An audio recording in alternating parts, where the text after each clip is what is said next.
Eh bien salut à tous, c'est Goza, j'espère que vous allez bien. Aujourd'hui on se retrouve pour la nouvelle decklist qui n'est autre que Chimera Finsmith. Ma dernière vidéo c'était du coup le deck profile de Chimera pur. Aujourd'hui on l'a un peu amélioré comme je vous disais dans l'ancienne vidéo avec l'engine Démon Forgeron, voilà, qui nous permet d'avoir un côté un peu plus méta, vous voyez ce que je veux dire, de ce qui est Yu-Gi-Oh actuellement. Du coup je vous propose la decklist tout de suite. C'est parti! Chimera Finsmith, qui est composé, pour moi personnellement à 43 cartes. Donc avec Chimera, l'engine Finsmith qui est à 6-7 cartes, et tout ce qui est Entrap et Free Spot. Donc on commence maintenant. Je ne vais pas vous refaire les effets des Chiméras parce que je les ai déjà expliqués dans la vidéo du Chimera pur de ma decklist précédente. Du coup, si ça vous intéresse, n'hésitez pas à aller voir l'autre vidéo pour voir les effets. Donc, on va commencer avec 3 Nightmare. J'aime beaucoup Nightmare parce que c'est un bon starter. Beaucoup de la jouer à 2 parce que ça peut être une brique d'en avoir genre 2 en main, mais pour moi ça me dérange pas. Vraiment, c'est, je pense, l'un des meilleurs starters du deck. C'est vraiment trop fort. L'aspect inhérente, plus le tuto, c'est broken.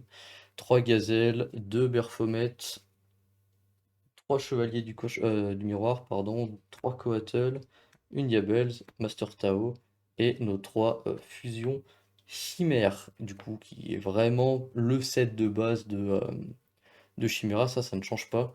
Et là, on part du coup sur toujours la petite loupe et package, chaîne du lutin tranchant, patch fourreur, tout ça, tout ça.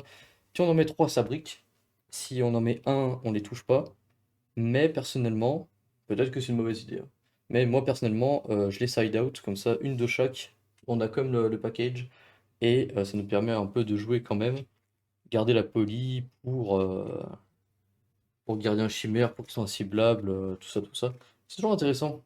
Après, avoir, voilà, voir vraiment comment ça tourne au niveau du duel. Pareil, niveau side, je vous présenterai pas de side. La méta change tellement que c'est compliqué de vous dire ce qui est bon ou pas à prendre. C'est vraiment nos choix personnels, vos choix favoris, tout ça, tout ça. Je peux pas vous aider là-dessus, malheureusement. Donc là, on va partir sur l'engine Fist-Smith. Deux engravers. Vont plus carrément la jouer à 3 parce que c'est vraiment une carte trop forte. On la défausse, on tuto une magie piège Finsmith qui part sur une loupe pour faire des Irae, tout ça, mais bon, ça, on en reparlera après. Donc, Dungraver, un Tract, un Lurie, et Necrome et Oraduste, Héros du Mal. On va aller Foolish, Necrome Sinistre, le bannir pour spé de la main ou du deck, un Héros du Mal, donc ce sera Oraduste qui est un démon lumière qui nous servira du coup à faire la lien 1 Finsmith pour partir sur la loupe. Donc la loupe Finsmith c'est vraiment du one card combo et ça c'est vraiment fortiche. Et ce qui est intéressant sur Necrome Sinistre, c'est que c'est un démon de niveau 5. Ce qui veut dire que avec la tuto de Gazelle, on peut aller chercher notre Necrome Sinistre. Par exemple, pour faire une fusion, au lieu de prendre Baphomet, comme ça tu fais ta fusion, tac tac, tu fais ta chimère, tu bannis Necrome, et là tu peux aller spé directement Horadius pour partir sur la loupe Finsmith. Voilà, donc c'est vraiment 6 cartes, 7 si vous jouez une Graver à 3. Moi je le joue qu'à 2 parce que j'en possède que 2 et vu les prix, bah, ça fait un peu mal. Mais c'est comme ça. Là, c'est tout ce qui est free spot du coup, donc peut-être un peu étrange comme choix, mais c'est un peu la méta drôle en ce moment, donc 3 drôles. 2 H, 2 Ghost Ogre, toujours pour Tenpai, hein. 2 Crossout. Je les joue main deck toujours, ça ne bouge pas car le deck est toujours trop faible. Il se prend tous les murs du monde, il se le prend. Il se prend H, il se prend Veiler, il se prend Droll, il se prend Imperm sur Gazelle ou sur Berfo. C'est ridicule, c'est scandaleux. Je pense Crossout, c'est mandatory dans le deck. Voilà, c'est obligatoire. Ça m'a sauvé plusieurs fois les miches. De te prendre une hache sur ton Sword Knight, bah, tu fais Crossout Call Hache, c'est Terminado Pipo, tu te mets bien. Un Call By, c'est toujours bon à prendre. Et deux Imperm, comme ça on a toujours quand même 5 targets à Crossout. Au cas où, bon après pour Crossout, un Call By, bon faut y aller, hein. Mais pour moi, je pense que Crossout c'est vraiment mandatory dans ce deck-là en tout cas. Ou alors dans le side, mais bon, faut être prêt à faut être prêt à accepter de lose la première. Donc voilà pour le main deck qui est à 43. Là, on passe directement pour l'extra. Donc l'extra, c'est pareil, il y a plusieurs choix qui se font. Il y en a qui jouent Aerial Eater, donc le mangeur aérien, d'autres ne le jouent pas, d'autres ne jouent pas Désiré, d'autres le jouent. Je sais pas ce qui est vraiment mieux comme choix. On a beaucoup de choix, on a aussi la princesse Necrokeep, donc la commune, pareil, qui est sortie en même temps que le mangeur aérien dans Info. Moi perso, je le joue pas non plus. Là, c'est vraiment je pense un extra deck le plus basique qu'il puisse avoir. Mais en vrai, ça marche plutôt bien.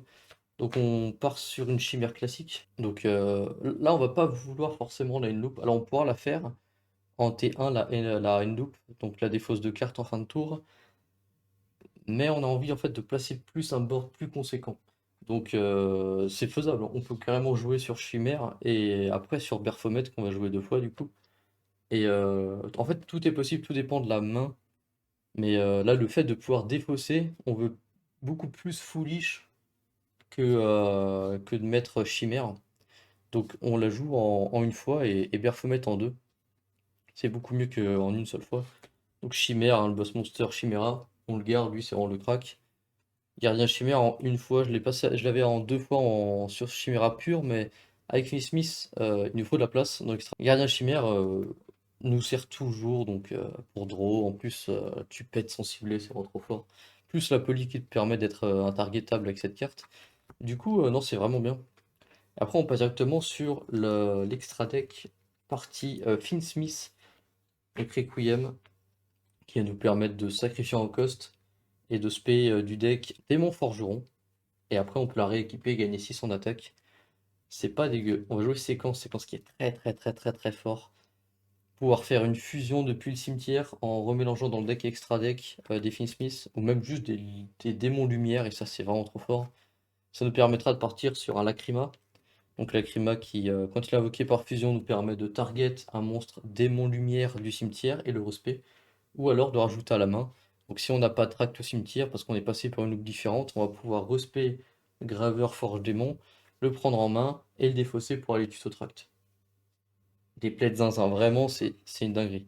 Et en plus, quand il est envoyé au cimetière, on peut renvoyer dans le deck extra deck un monstre démon lumière et burn 2000. Donc le time, c'est vraiment incroyable. Après, voilà, là, le choix compliqué, c'est Desirae. Desirae, comme je disais tout à l'heure, il y en a qui préfèrent Aerial Eater, d'autres vont préférer Necrokeep. Moi, j'aime beaucoup Desirae. Desirae nous dit que on peut rééquiper des monstres liens Finsmith aux monstres, démons lumière, donc là, Desirae. Et Desirae va gagner le nombre de negates égal à la classification du monstre lien. Donc si on met séquence sur Desirae, il aura 2 negates de 2 cartes. C'est même pas des monstres, hein, c'est des cartes une fois par tour. Donc le gars il a 2 monstres, bah tu fais effet, t'as plus d'effet, trop bien. Et broken. Broken. Et en plus quand Désiré part au cimetière, on peut remélanger un monstre démon lumière du cimetière, le remettre dans l'extra deck ou dans le deck pour envoyer une carte au cimetière. Donc ça ne cible même pas sur le terrain. Du coup, et ça c'est trop fort, trop fort. Bon, on s'en sert très peu. Enfin, je m'en sers très peu parce que je ne réfléchis pas, mais ça c'est un détail. Donc là, on va mettre un autre Magnum. Magnum, voilà, c'est un peu générique, ça rentre partout. En plus, on a des polis, des fusions chimères, du coup, ça nous permet de roll, ça nous permet de péter un. En remélangeant, c'est vraiment fort, c'est occasionnel, je dirais, Magnum, mais très fort, très fort. Et là, après, on part sur des X6, donc on va abuser littéralement de César et de Béatrice. Je colle la banne, hein, d'ailleurs, dans pas longtemps, de Béatrice. Mais ça, c'est pas grave. Donc, Béatrice César, très fort avec des X6, parce qu'on a Chimère, on a Nightmare Apprentice, on a Lacrima. Donc, il y a moyen de faire il y a moyen de faire des X6 à gogo. SP, Appaloosa en lien, et un petit Chaos Angel. Je pense aussi qu'on pourrait enlever Apo, mettre une Fouineuse des Enfers pour faire la loupe Fouineuse et Chaos Angel. Et voilà, c'est des choix qui sont assez personnels, je pense, et à la préférence de tous. Moi, je sais que je m'en sers jamais, donc c'est pour ça que je l'ai enlevé, j'ai mis Apo. Et ouais, je préfère peut-être plus Apo que Fouineuse. Après, voilà, c'est un choix comme un autre. Tout le monde décide comme il a envie. Voilà, c'était ma decklist Finsmith Chimera. J'espère que ça vous a plu. Dites-moi dans les commentaires ce que vous en pensez. Est-ce qu'il y aura des choses à améliorer et tout. Moi, je suis preneur, hein. Moi, j'adore les arguments. J'en mange tous les jours. Avec un beau verre d'eau, ça, c'est pépite. N'hésitez pas du coup à me dire si ça vous a plu. Et on se retrouve bientôt pour une prochaine vidéo. La bonne bye, c'était Goza. Ouais.